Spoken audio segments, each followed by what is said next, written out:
Rescue operation शुरू हो गया। शेख रशीद ने सोशल मीडिया पर पैगाम दे दिया।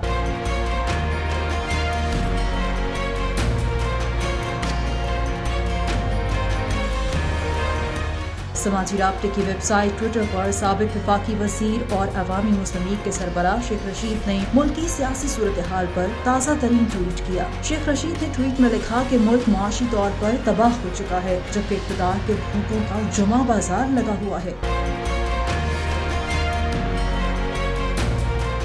सरबराह अवामी मुस्लिम लीग ने कहा कि आज से रेस्क्यू ऑपरेशन का पहला दिन है। इदारों का सियासत से दूर होना काबिल तहसीन है, लेकिन इदारे अपने अवाम से दूर नहीं रह सकते।